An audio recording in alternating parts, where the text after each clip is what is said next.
Hello and welcome साथियों, मेरा नाम है दिलबीर सिंह खालसा और आज की क्लास में मैं आप सबका करता हूं स्वागत। साथियों, लास्ट क्लास से हमने cell the basic unit of life ये टॉपिक स्टार्ट किया हुआ है for JKSSB Patwari. Science and technology का जो बायोलॉजी पोर्शन है वो स्टार्ट किया हुआ है। उसमें हमने पहली क्लास आपके साथ सेल के रिलेटेड की थी, तो पहला पार्ट आपके साथ हो चुका है। आज पार्ट 2 है। पहले पार्ट में हमने कुछ इंपॉर्टेंट डेफिनेशन पढ़े थे कि भाई सेल किसे कहेंगे, किस तरह से सेल जो है फंडामेंटल आपके पास स्ट्रक्चरल एंड फंक्शन यूनिट कहलाता है। आगे चल के हमने पढ़ा था सेल की डिस्कवरी किसने की थी, सेल का स्ट्रक्चर किस तरह से है, ये हम ऑलरेडी आपके साथ डिस्कस कर चुके हैं। आगे चलकर हमने पढ़े थे कि कुछ तीन इंपॉर्टेंट फीचर जो आपके पास सेल के आ रहे थे, जिनमें हमने बात की थी सर हमारे पास तीन इंपॉर्टेंट फीचर्स में प्लाज्मा मेम्ब्रेन का कंसेप्ट आया था, न्यूक्लियस का कंसेप्ट आया था, साइटोप्लाज्म का कंसेप्ट आया था। ऑलमोस्ट एवरी सेल में हमें ये तीन चीज़ें मिल रही थी। इनके बारे में हमने विस्तार से लास्ट क्लास में बात की है। इसके अलावा हमने जो है सेल वॉल किसे कहेंगे वो कंसेप्ट भी हमने लास्ट क्लास में आपके साथ दिया है। ऑस्मोसिस का कंसेप्ट, डिफ्यूजन का कंसेप्ट, किस तरह से गैसेस एक्सचेंज आपके साथ सेल्स में हो रही है, वो भी कंसेप्ट हम आपके साथ डिस्कस कर चुके हैं। आज की क्लास में हम कुछ एक्स्ट्रा जो आपके पास सेल ऑर्गेनेलीज है, देखिए हमने साइटोप्लाज्म में पढ़ा था लास्ट क्लास में कि साइटोप्लाज्म अगर आप देख रहे हैं तो साइटोप्लाज्म बेसिकली आपके पास एक जेली लाइक फ्लूइड मिल रहा था, जिसके अंदर आपके पास बहुत सारे साइटोप्लाज्मिक कंपोनेंट्स, साइटोप्लाज्मिक बॉडीज आपको मिल रहे थे, जिन्हें आपने नाम दे दिया था सेल ऑर्गेनेलीज का। तो वही सेल ऑर्गेनेलीज को कुछ मोस्ट इंपॉर्टेंट सेल ऑर्गेनेलीज है, जैसे एंडोप्लाज्मिक रेटिक्यूलम हो गए, गोल्गी एपैरेटस हो गए, लाइसोसोमस हो गए, माइटोकॉन्ड्रिया हो गए, प्लास्टिड्स हो गए। इनके बारे में हम आज की क्लास में बात करेंगे। तो आज की क्लास का मेन कंसेप्ट क्या है, we are going to study what are the various types of cell organelles, और पर्टिकुलरली हमारे फोकस में कुछ ये इंपॉर्टेंट जैसे एंडोप्लाज्मिक रेटिक्यूलम क्या है, कौन सी है, इसका काम क्या है, किस तरह से आपके पास कंसेप्ट आएंगे, क्वेश्चन आपके एग्जामिनेशन में किस तरह से बनेंगे, ये बात करेंगे। गोल्गी एपैरेटस क्या है, किस तरह के काम करता है, किस फंक्शन में इन्वॉल्व है, लाइसोसोमस क्या है, माइटोकॉन्ड्रिया क्या है, प्लास्टिड्स क्या है, बस इनके बारे में बात करेंगे। ये सारे के सारे बहुत ही इंपॉर्टेंट सेल ऑर्गेनेलीज हैं because they all carry out some very crucial functions in the cells. तो चलिए ये आपके पास एक पहले आपको ओवरव्यू दे देते हैं सेल ऑर्गेनेल्स का। अगर आप एनिमल सेल देखते हैं इस तरह से, देखिए एनिमल सेल में अगर आप देखेंगे तो ये अगर आपके पास फॉर एग्जाम्पल आप देखिए हमने आपके साथ पढ़ा है कि अगर आपके पास ये एनिमल सेल है तो एनिमल सेल के सबसे पहले आपको बाहर ये वाली जो है ये आपको प्लाज्मा मेम्ब्रेन मिल रही है। इस प्लाज्मा मेम्ब्रेन के अंदर आपके पास सेंटर में बिल्कुल जहाँ पर सेंटर में आपके पास न्यूक्लियस मिल रहा है। न्यूक्लियस और आपके प्लाज्मा मेम्ब्रेन के दरमियान ये जो आपके पास जेली लाइक फ्लूइड है, ये जो जेली लाइक फ्लूइड है इसको आपने साइटोप्लाज्म कह दिया। अब इस साइटोप्लाज्म के अंदर आपके पास बहुत सारे आपको सेल ऑर्गेनेल्स मिल रहे हैं। जैसे ये अगर आप देखेंगे ये आपके पास लाइसोसोम्स आ रहे हैं, यहाँ पर अगर आप कंसेप्ट देखेंगे ये आपके पास लाइसोसोम्स का कंसेप्ट आ रहा है, यहाँ पर आपके पास माइटोकॉन्ड्रिया आ रहा है, ये आपके पास रफ एंडोप्लाज्मिक रेटिक्यूलम आ रहे हैं। इस तरह से यहाँ पर अगर आप देखेंगे तो ये आपके पास गोल्गी अपैरेटस आ रहे हैं, ये आपके पास अगर यहाँ पर देखेंगे ये स्मूथ एंडोप्लाज्मिक रेटिक्यूलम आ रहे हैं। ये कंसेप्ट जो है ये सारे के सारे सेल ऑर्गेनेल्स सेम जो है, हम अगर आप प्लांट सेल में देखेंगे तो यहाँ भी आपके पास रफ एंडोप्लाज्मिक रेटिक्यूलम मिल रहा है, ये आपके पास क्लोरोप्लास्ट का कंसेप्ट सेल आपके प्लांट सेल्स में मिल रहा है, माइटोकॉन्ड्रिया, राइबोसोमस, आपके पास ये कुछ स्मूथ एंडोप्लाज्मिक रेटिक्यूलम है। इनके बारे में हम इस क्लास में बात करने जा रहे हैं। तो चलिए पहले से स्टार्ट करते हैं। पहली सेल ऑर्गेन जो हम पढ़ेंगे आपके साथ वो है एंडोप्लाज्मिक रेटिक्यूलम। एंडोप्लाज्मिक रेटिक्यूलम जो है बेसिकली आपके पास एक लार्ज नेटवर्क है मेम्ब्रेन बाउंड ट्यूब्स का एंड शीट्स का। इसमें आपके पास एक लार्ज नेटवर्क आ रहा है membrane bound tubes and sheets का।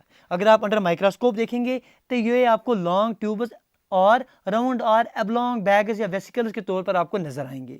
एंडोप्लाज्मिक रेटिक्यूलम जो है बिल्कुल, अगर एंडोप्लाज्मिक रेटिक्यूलम आप देख रहे हैं तो इसके बाहर आपको एक मेम्ब्रेन लग रही है एंडोप्लाज्मिक रेटिक्यूलम के बाहर, और ये मेम्ब्रेन जो है जो एंडोप्लाज्मिक रेटिक्यूलम की मेम्ब्रेन है, ये मेम्ब्रेन हूबहू सिमिलर है जैसे आपके पास प्लाज्मा मेम्ब्रेन है। दो तरह के एंडोप्लाज्मिक रेटिक्यूलम आपको देखने को मिलते हैं। एक तो आपके पास आ रहा है RER जिसे आप रफ एंडोप्लाज्मिक रेटिक्यूलम कह रहे हैं। नंबर सेकंड आपके पास आ रहा है SER जिसे आप स्मूथ एंडोप्लाज्मिक रेटिक्यूलम कहेंगे। जो आपके पास रफ एंडोप्लाज्मिक रेटिक्यूलम है अंडर माइक्रोस्कोप आपको ये रफ दिखाई दे रहा है। क्यों दिखाई दे रहा है? बिकॉज क्योंकि इसके पास एक पार्टिकल होता है जिसे आप राइबोसोमस कहते हैं, ये इसके साथ अटैचड होते हैं। तो राइबोसोमस हैं, राइबोसोमस अटैचड रहते हैं। राइबोसोमस आपके पास आगे हम पढ़ेंगे ये भी सेल ऑर्गेनिज्म में कंसीडर किए जाते हैं। ये राइबोसोमस अटैचड होते हैं, जुड़े रहते हैं with the rough endoplasmic reticulum, और इसी वजह से अंडर माइक्रोस्कोप ये जो RER है रफ एंडोप्लाज्मिक रेटिक्यूलम है, ये आपको रफ जो है स्ट्रक्चर इनका दिखाई देता है बिकॉज राइबोसोमस जो है इनके साथ अटैचड रहते हैं, which are present in all the active cells and are the sites of protein manufacture। और ये जो राइबोसोमस हैं ये प्रोटीन सिंथेसिस के काम में आते हैं, ये प्रोटीन मैन्युफैक्चर करते हैं। इसी वजह से जो आपके पास राइबोसोम्स हैं इन्हें protein factories of the cell भी कहा जाता है। द मैन्युफैक्चर प्रोटीन जो ये अब राइबोसोम्स की बदौलत से जो आपके पास प्रोटीन बना है इन्हें भेजा जाता है to various place in the cell depending on the need using endoplasmic reticulum. Endoplasmic reticulum की बदौलत इस प्रोटीन को भेजा जाता है, सेंड किया जाता है to various places in the cell depending on their need. इसके अलावा जो आपके पास सेकंड पार्ट आ रहा है एंडोप्लाज्मिक रेटिकुलम का, उसे आप स्मूथ एंडोप्लाज्मिक रेटिकुलम कह रहे हैं। स्मूथ एंडोप्लाज्मिक रेटिकुलम मदद करता है ताकि फैट मॉलिक्यूल्स, लिपिड्स इनको बनाया जाए, इनको मैन्युफैक्चर किया जाए, जो बहुत ही इंपॉर्टेंट है for the cell function. Some of these protein and lipids help in building the cell membrane। कुछ ये जो प्रोटीन्स बने आपके पास रफ एंडोप्लाज्मिक रेटिकुलम बने, ये जो आपके पास लिपिड्स या फैट्स बने स्मूथ एंडोप्लाज्मिक रेटिकुलम में, कुछ प्रोटीन्स कुछ फैट्स का इस्तेमाल किया जाता था है, लिपिड्स का इस्तेमाल किया जाता है ताकि सेल मेम्ब्रेन को बिल्ड किया जाए। यही प्रोसेस आप बिल्डिंग सेल मेम्ब्रेन, इसे आप मेम्ब्रेन बायोजेनेसिस कहते हैं। मेम्ब्रेन बायोजेनेसिस कुछ नहीं है सर, आपके पास कुछ प्रोटीन्स कुछ लिपिड्स का इस्तेमाल किया जाता है एंडोप्लाज्मिक रेटिकुलम में जो बन रहे हैं उनका इस्तेमाल किया जाता है ताकि मेम्ब्रेन को बनाया जाए। इस मेम्ब्रेन को बनाने के लिए आपके पास प्रोटीन्स और लिपिड्स का इस्तेमाल किया जाता है और इस प्रोसेस को आप नाम देते हैं membrane biogenesis. Some other proteins and lipids function as enzymes and hormones. अब देखिए, हालांकि जो भी आपके पास एंडोप्लाज्मिक रेटिकुलम आप देख रहे हैं ग्रेटली वेरी करते हैं अपीयरेंस इन डिफरेंट सेल्स, अलग अलग सेल में इनकी जो वैरायटी है अलग अलग आपको देखने को मिलेगी, लेकिन हमेशा ये याद रखिए it always forms a network system. लेकिन जो आपके पास एंडोप्लाज्मिक रेटिकुलम है ये हमेशा नेटवर्क सिस्टम बनाते हैं। तो ऐसा कह सकते हैं कि एक फंक्शन अगर आप एंडोप्लाज्मिक रेटिकुलम की देखेंगे तो वो ये आ रही है कि ये सर्व करते हैं चैनल्स के तौर पर for transport of material, particular जो आपके पास प्रोटीन बना है उसके ट्रांसपोर्ट के लिए चैनल्स के तौर पर पेश आते हैं between various region of cytoplasm, या ऐसा कहें कि बिटवीन साइटोप्लाज्म एंड न्यूक्लियस के दरमियान ये चैनल के तौर पर काम करते हैं for the transport of material, या ऐसा कहें कि for the transport of the proteins. ये एंडोप्लाज्मिक रेटिकुलम की पहली फंक्शन आ रही है। इसके साथ साथ एंडोप्लाज्मिक रेटिकुलम जो है फंक्शन करता है as a cytoplasmic framework providing a surface for some of the biochemical activities of the cell. ये एंडोप्लाज्मिक रेटिकुलम आपके साइटोप्लाज्मिक फ्रेमवर्क के तौर पर काम आता है। ये प्रोवाइड करता है सरफेस जहां पर कुछ बायोकेमिकल एक्टिविटीज सेल की होती हैं। फॉर एग्जाम्पल अगर आप देखेंगे लिवर सेल, जो आपके पास कुछ ग्रुप ऑफ एनिमल्स हैं जिन्हें आप वर्टिब्रेट्स कहते हैं, अगर आप उनके लिवर सेल्स देखेंगे वहाँ जो आपके पास स्मूथ एंडोप्लाज्मिक रेटिकुलम है it plays a crucial role in detoxifying many poisons and drugs. तो ये आपके पास पहला कंसेप्ट आ रहा है एंडोप्लाज्मिक रेटिकुलम का। तो आपने पढ़ लिया सर एंडोप्लाज्मिक रेटिकुलम जनरली आपके पास दो आ रहे हैं, दो टाइप इसके देखने को मिलते हैं। एक को आप कह रहे हैं सर रफ एंडोप्लाज्मिक रेटिकुलम, दूसरे को आपने नाम दे दिया सर स्मूथ एंडोप्लाज्मिक रेटिकुलम। जो आपके पास रफ एंडोप्लाज्मिक रेटिकुलम है इनके साथ आपके पास राइबोसोम्स अटैच होते हैं, जिन राइबोसोम्स को आपने नाम दे दिया sir these are protein factories of the cell, तो प्रोटीन मैन्युफैक्चर करते हैं। इसके साथ साथ जो आपके पास स्मूथ एंडोप्लाज्मिक रेटिकुलम है ये मदद करते हैं ताकि मैन्युफैक्चर किया जाए फैट्स को, लिपिड्स को। ये कंसेप्ट आपने पढ़ लिया। यहाँ पर एक नाम जो है आप याद रखेंगे रिगार्डिंग द एंडोप्लाज्मिक रेटिकुलम। अगर आप एंडोप्लाज्मिक रेटिकुलम की बात करेंगे तो यहाँ पर एक नाम याद रखिए, उस नाम का उसे क्या कहते हैं, उसे आप पोर्टर कहते हैं, PORTER। पोर्टर ने सबसे पहले ये टर्म जो आपके पास एंडोप्लाज्मिक रेटिकुलम है ये 1953 में जो है आपके पास लाई थी। तो चलिए आगे बढ़ेंगे। नंबर सेकंड कंसेप्ट, जो नंबर सेकंड आपके पास सेल ऑर्गेनली देख रहे हैं आप आपके सेल में, उसे आप कहेंगे गोल्गी एपैरेटस। ये जो इस तरह के आपके पैरेलल स्टैक्स लाइक देख रहे हैं आप, इन्हें आप गोल्गी एपैरेटस कह रहे हैं। तो चलिए गोल्गी एपैरेटस के बारे में बात करेंगे। गोल्गी एपैरेटस को सबसे पहले कैमलियो गोल्गी ने डिस्कवर किया था, इसीलिए इनको गोल्गी एपैरेटस कहा जाता है, क्योंकि कैमलियो गोल्गी के नाम पर ही इन्हें जो है गोल्गी एपैरेटस कहा जाता है। और कैमलियो गोल्गी ने इन्हें 1898 में डिस्कवर किया था। गोल्गी जो आपके पास कैमलियो गोल्गी है, इस काम के लिए इनको नोबेल प्राइज भी आगे चलकर दिया गया है। तो गोल्गी एपैरेटस क्या हैं सर, ये आपके पास they consist of a system of membrane bound vesicles होते हैं। बेसिकली आपके पास फ्लैटन सैक्स होते हैं जो approximately parallel to each other आपके पास अरेंज किए गए होते हैं इन द स्टैक, जिन्हें आप सिस्टर्न्स कहते हैं। ये अगर आप इस तरह से देखेंगे, ये देखिए ये आपके पास पैरेलल जो है ये इस तरह के जो आपको देखने को मिल रहे हैं, ये जो है ये कंसेप्ट आपके पास गोल्गी एपैरेटस का है। जनरली आपके पास ये सैक्स हैं, फ्लैटन सैक्स हैं जो approximately parallel to each other arrange किए गए होते हैं इन स्टैक, जिन्हें आप सिस्टर्न्स कहते हैं। ये जो मेम्ब्रेन्स होते हैं often have connections with the membranes of endoplasmic reticulum. जो गोल्गी एपैरेटस की मेम्ब्रेन्स हैं इनको अटैचमेंट होती है अक्सर किसके साथ, जो एंडोप्लाज्मिक रेटिकुलम की मेम्ब्रेन है उनके साथ, और इसी वजह से and therefore constitutes another portion of a complex cellular membrane system, और इसी वजह से ये कॉम्प्लेक्स सेलुलर मेम्ब्रेन सिस्टम बनाते हैं। जो अब मटेरियल सिंथेसाइज हुए थे एंडोप्लाज्मिक रेटिकुलम के नज़दीक, उन्हें पैकेज किया जाता है और डिस्पैच किया जाता है to various targets inside and outside the cell Golgi apparatus के माध्यम से। जो भी आपके पास मटेरियल सिंथेसाइज हुए थे आपके एंडोप्लाज्मिक रेटिकुलम के नज़दीक, क्योंकि आपने देख लिया कि एंडोप्लाज्मिक रेटिकुलम की मेम्ब्रेन और आपके पास गोल्गी अपैरेटस की मेम्ब्रेन में जो है आपके पास क्या दिखाने मिलते हैं, आपके पास कनेक्शंस मिलते हैं, जिसकी वजह से आपके पास एक कम्प्लेक्स सेल्यूलर मेम्ब्रेन सिस्टम बनते हुए आपको मिलता है। जो भी मटेरियल जब सिंथेसाइज होंगे नियर द एंडोप्लाज्मिक रेटिकुलम, उन्हें पैकेज किया जाता है, डिस्पैच किया जाता है to the various targets inside and outside the cell through the Golgi apparatus. Golgi apparatus के थ्रू इन्हें डिस्पैच किया जाता है, इन्हें पैकेज के इन्हें पैकेज करके जो है फिर डिस्पैच किया जाता है via through the Golgi apparatus. इसकी फंक्शन अगर आप देखेंगे गोल्गी अपैरेटस की, इसमें स्टोरेज, मॉडिफिकेशन, पैकेजिंग का प्रोडक्ट इन द वेसिकल्स, ये सारे काम आपके आ रहे हैं गोल्गी अपैरेटस के। क्या क्या काम आ रहे हैं sir? Storage, modification and packaging का प्रोडक्ट इन द वेसिकल्स। कुछ केसेस में जो कम्प्लेक्स शुगर्स हैं वो बनाए जाते हैं from the simple sugars in the Golgi apparatus। Golgi apparatus also involved in the formation of lysosomes. Lysosomes के बनाने में भी जो आपके पास गोल्गी apparatus हैं ये इन्वॉल्व होते हैं। तो आगे बढ़ेंगे, लाइसोसोम्स क्या हैं सर? अगर आप लाइसोसोम्स देखेंगे, जिस तरह से आपने पीछे अगर आप राइबोसोम्स का कंसेप्ट जब हमने आपको दिया था, क्या आपके पास जो आपके पास रफ एंडोप्लाज्मिक रेटिकुलम है उनके साथ जुड़े होते हैं राइबोसोम्स, और राइबोसोम्स को हमने protein factory of the cell कह दिया था। उसमें एक नाम याद रख दीजिए राइबोसोम्स के रिलेटेड। राइबोसोम्स के रिलेटेड इंडियन एक नाम है, वो आप याद रख दीजिए वी रामाकृष्णन या वेंकटन रामाकृष्णन, VR जिसे हम कह रहे हैं। वेंकटन रामाकृष्णन को 2009 में जो है नोबेल प्राइज मिला है। नोबेल प्राइज मिला है किसके लिए? For his work on the structure and function of the ribosomes. ये राइबोसोम्स के रिलेटेड आपने नाम रखना है यार, वेंकटन रमन रामाकृष्णन। इन्हें 2009 में नोबेल प्राइज मिला है for his work on the structure and function of the ribosomes. चलिए जी, हम बात कर रहे हैं अब लाइसोसोम्स की। लाइसोसोम्स को के लिए हमने अभी पढ़ लिया कि गोल्गी अपैरेटस जो है ये इन्वॉल्व होते हैं the formation of lysosomes.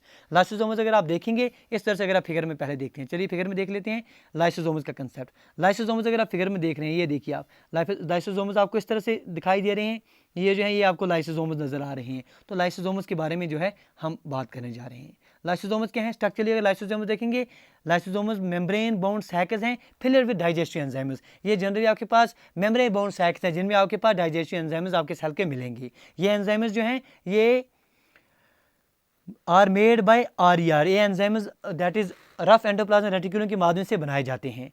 Lysosomes are a kind of waste disposal system of the cell. ये जनरली एक waste disposal system of the cell के तौर पर काम करते हैं। ये आपको मदद करते हैं सेल को, ताकि सेल को क्लीन रखा जाए by digesting any foreign material. कोई फॉरेन मटेरियल सेल में चला जाता है तो उसको डाइजेस्ट करने का काम आपके लाइसोसोम्स के माध्यम से किया जाता है, as well as worn out the cell organelles.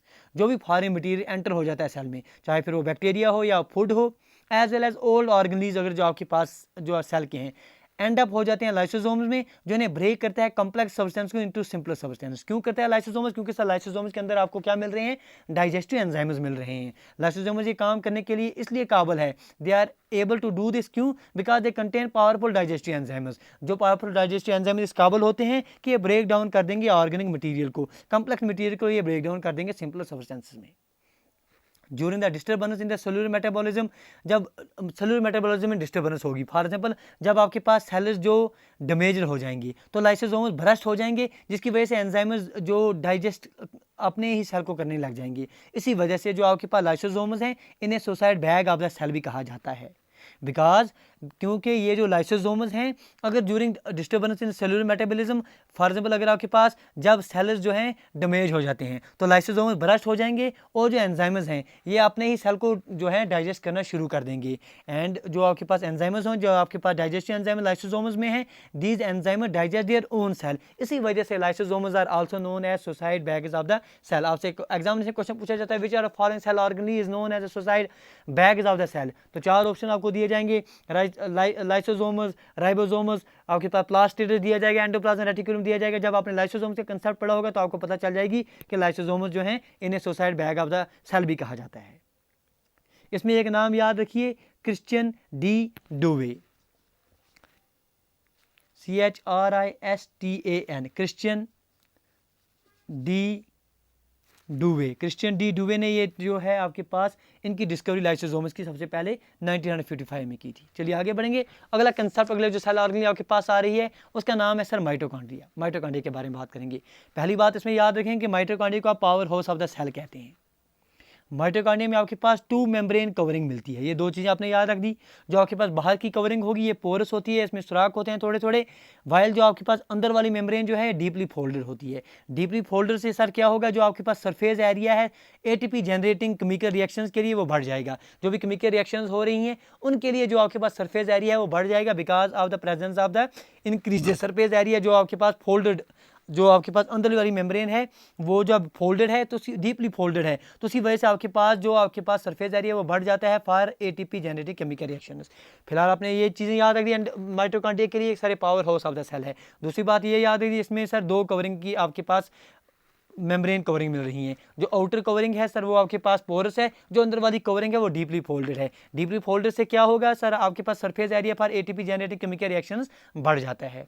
जो भी एनर्जी किसी भी केमिकल एक्टिविटी के लिए ज़रूरत होगी सेल को, वो आपको हासिल होती है, रिलीज होती है माइटोकॉन्ड्रिया के माध्यम से इन the form of ATP that is adenosine triphosphate molecules.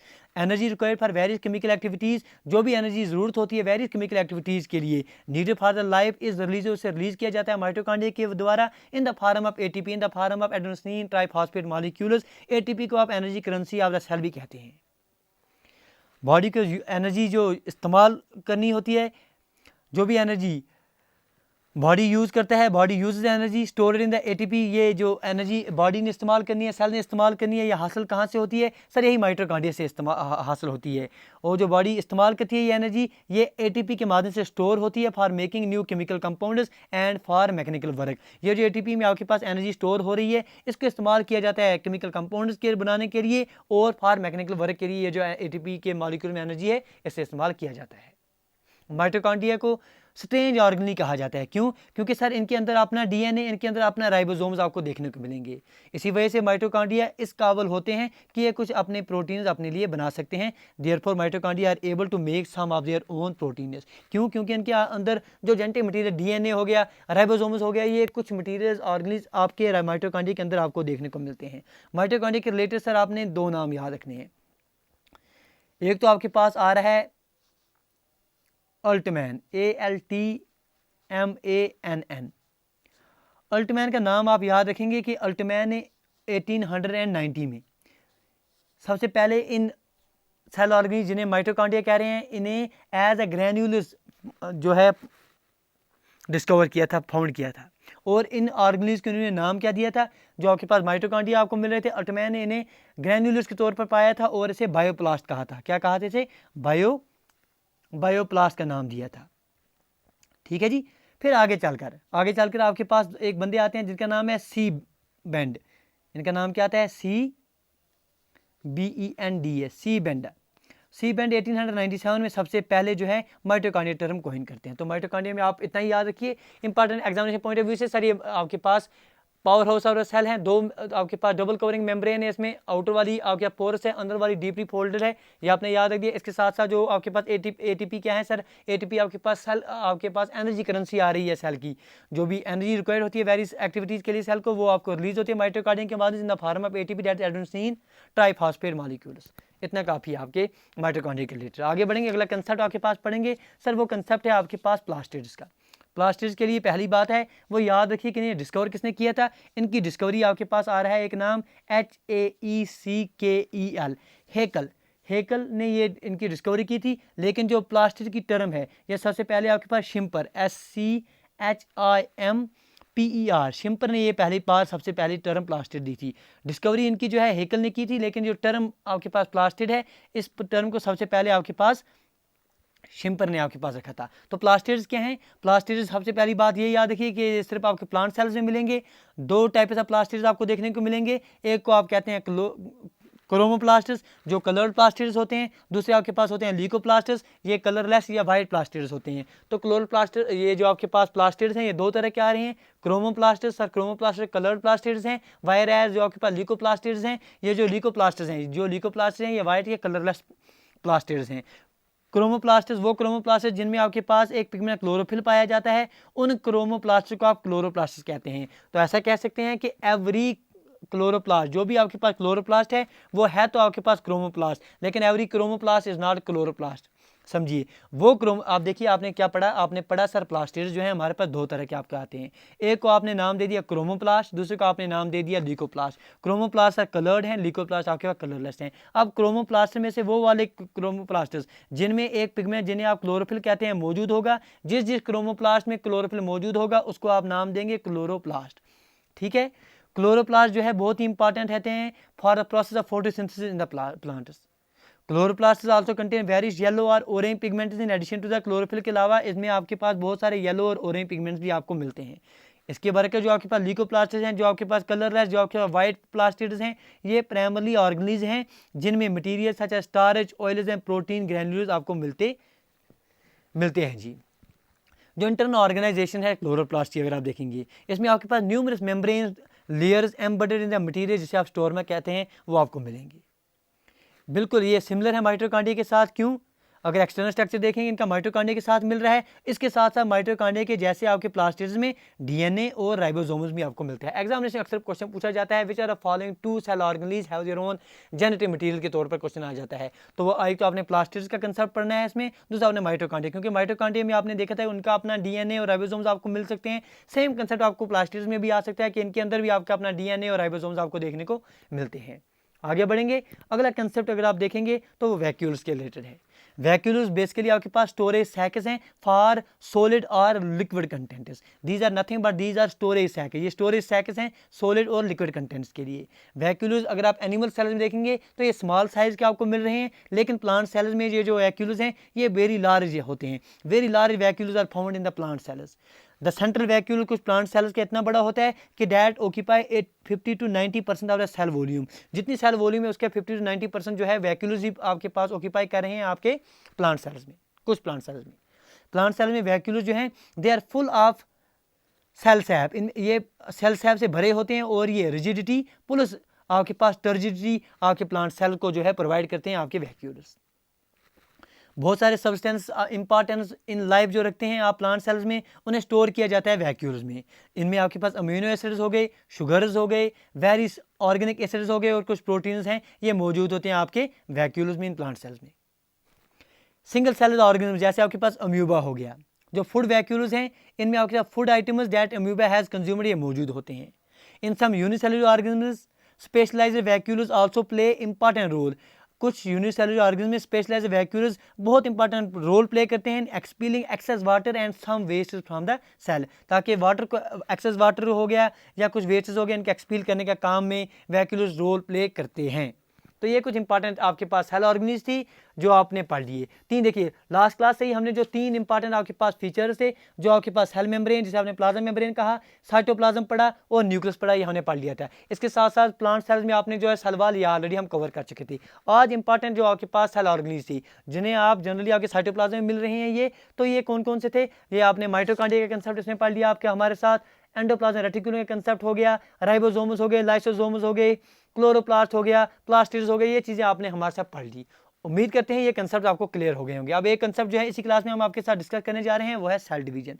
Cell division किसे कहेंगे? देखिए अक्सर आपके पास जो ऑर्गेनिज्म है इन्हें नए सेल्स बनाने पड़ते हैं ताकि ये ग्रो करते रहें, ताकि आपके पास जो ओल्ड डेड और इंजर्ड सेल्स हैं उन्हें रिप्लेस कर सकें। तो फॉर द गैमेट्स और केयर फॉर द रिप्रोडक्शन, इन सब कामों के लिए जो आपके पास ऑर्गेनिज्म हैं इनको नए सेल बनाने पड़ते हैं। चाहे फिर वो आपके पास जो ओल्ड डेड या आपके पास जो इंजर्ड सेल्स हैं उनको रिप्लेस करने का काम हो इसी वजह से बनाएं, या ग्रो करने के लिए, या ऐसा कहें तो form the gametes required for reproduction, इन सारे कामों के लिए नए सेल्स को फॉर्म करना पड़ता है।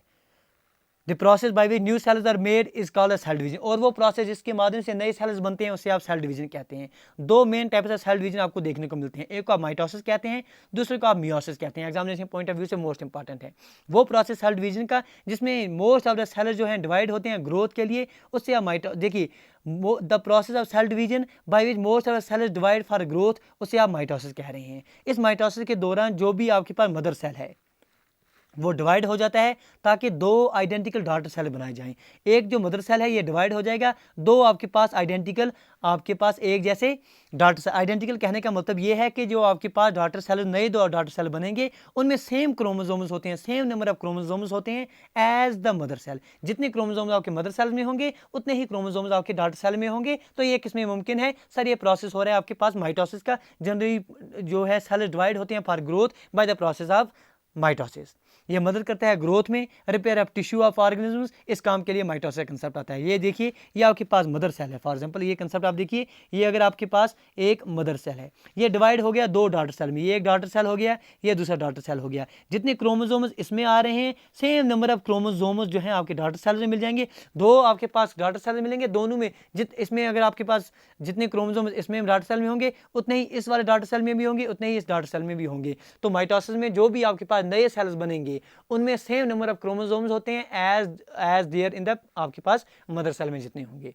इसके बरकस दूसरा जो आपके पास सेल डिवीजन का प्रोसेस आ रहा है उसे आप मियोसिस कह रहे हैं। Specific cells of reproductive organs या tissues in animals and plants divide होते हैं ताकि गैमेट्स को बनाया जाए, विच आफ्टर फर्टिलाइजेशन जो है राइज देते हैं ऑफस्प्रिंग्स को। ये जो आपके पास सेल्स हैं ये डिवाइड होते हैं, एक नए प्रोसेस है जिसे आप नाम देते हैं मियोसिस, जिसमें दो कंसेक्यूटिव डिवीजन्स होते हैं। मियोसिस में दो कंसेक्यूटिव डिवीजन्स होते हैं। जब एक सेल डिवाइड होता है मियोसिस के माध्यम से, ये चार नए सेल्स बनाते हैं इंस्टेड ऑफ टू। जब माइटोसिस में एक सेल डिवाइड हो रहा था सर, दो सेल्स नए बन रहे थे, लेकिन अगर आप मियोसिस देखेंगे, मियोसिस में आपके पास चार नए सेल्स जो हैं वो आपके पास बन रहे हैं। जो नए सेल्स बनेंगे उनके पास half the number of chromosomes होते हैं than that of the mother cells. Mitosis में क्या पड़ा था? जितने क्रोमोसोम्स मदर सेल में हैं उतने ही क्रोमोसोम्स डॉटर सेल में हैं। लेकिन मियोसिस में जो नए सेल्स बनेंगे उनमें half the number of chromosomes होते हैं as that of the mother cells. For example ये आपके पास मदर सेल है, ये पहले एक डिवीजन हो जाएगी, इसमें आपके पास ये दो बन रहे हैं, दो के बाद फिर आपके पास चार नए सेल्स आपके बन रहे हैं।